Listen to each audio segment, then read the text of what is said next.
जय येडामाय. नमस्कार मित्रांनो. तर आज मला तुम्हाला अत्यंत महत्त्वाच्या विषयावर बोलायचं आहे.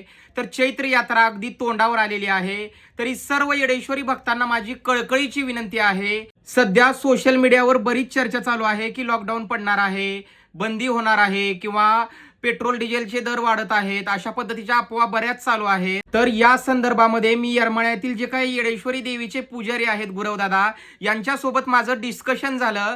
तर त्यातून मला हे समजलं की आपण येडेश्वरी भक्तांना एक निवेदन द्या तुमच्या व्हिडिओच्या मार्फत, की आपण येताना आपल्या गाड्या ज्या आहेत त्या पेट्रोल डिझेलने फुल करून या शक्यतो, आणि येताना काही प्रमाणामध्ये तुम्ही तुमच्या सोबतही पेट्रोल डिझेल घेऊन येऊ शकता. तुम्ही सोबत येताना देखील टाक्या फुल करून जर आलात तर तुमचं जे काय रिटर्न जाण्याचं जे काय पेट्रोल किंवा डिझेल असेल, तुमच्या गाडीला जे काही इंधन लागतं ते जर तुम्ही घरनंच येताना त्याचं व्यवस्थापन किंवा नियोजन करून जर आलात तर येरमाळ्यामध्ये तुम्हाला त्रास होणार नाही यात्रेमध्ये. आणि शक्यतो यात्रेच्या पिरियडमध्ये येरमाळ्यामध्ये असे पेट्रोल डिझेल मिळण्याची चान्सेस खूप कमी आहेत असं मला लक्षात आलं. त्यामुळे सर्व येडेश्वरी भक्तांना माझी कळकळीची विनंती आहे, जे पण महाराष्ट्रातून, महाराष्ट्राच्या बाहेरून जे कोण येरमाळ्यामध्ये येडेश्वरी देवीच्या यात्रेसाठी येत असतील त्या भाविकांनी 1 ते 2 दिवस आपल्याला खाण्यापिण्यासाठी काही अडचण होऊ नये, किंवा आपल्या खाण्यासाठी जे काही साहित्य लागतं ते कमीत कमी 1 दिवस भागेल असं साहित्य आणि पेट्रोल डिझेल गाड्या फुल करून यायचं आहे.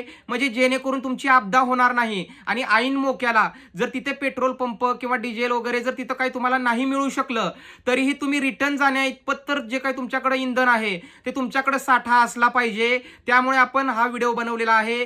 तरी माझी सर्वांना कळकळीची विनंती आहे, हा व्हिडिओ जास्तीत जास्त शेअर करा, म्हणजे जेणेकरून जे येडेश्वरी देवीचे भक्त आहेत, जे येरमाळ्याला अगदी येडेश्वरीच्या यात्रेसाठी खूप तल्लीन होऊन येत आहेत, तर अशा भक्तांची जी काही आपदा आहे ती इथं होऊ नये आणि सर्वांपर्यंत ही माहिती जावी. त्यामुळे हा व्हिडिओ जास्तीत जास्त शेअर करा. या 2 गोष्टी जर सोडल्या तर याच्या व्यतिरिक्त यात्रेमध्ये तुम्हाला कोणताही त्रास होणार नाही. शेवटी भगवती येडेश्वरीलाच काळजी आहे आपल्या भक्तांची. त्यामुळे अगदी सर्व भक्तांनी मनामध्ये कोणतीही शंका न बाळगता येडेश्वरी देवीच्या यात्रेला अगदी येडेश्वरी देवीवर विश्वास ठेवून, अगदी तिच्यावर सर्वस्व अर्पण करून येडेश्वरी देवीच्या यात्रेला यायचं आहे. तुम्हाला कोणताही त्रास होणार नाही. फक्त पेट्रोल डिझेल आणि खाण्यापिण्याचं जे आहे या बाबतीत थोडं सतर्क राहायचं आहे यावर्षी. शक्यतो सगळ्यांनी आपल्या टाक्या फुल करून जर आलात तर तुम्हाला कोणताही त्रास भासेल असं मला वाटत नाही. त्यामुळे सर्वांपर्यंत हा निरोप पोहोचेल हीच मी भगवती चरणी प्रार्थना करतो. आणि तुम्हीही हा व्हिडिओ जास्तीत जास्त शेअर करचाल ही मला अपेक्षा आहे. जय येडेश्वरी, जय येडामाय.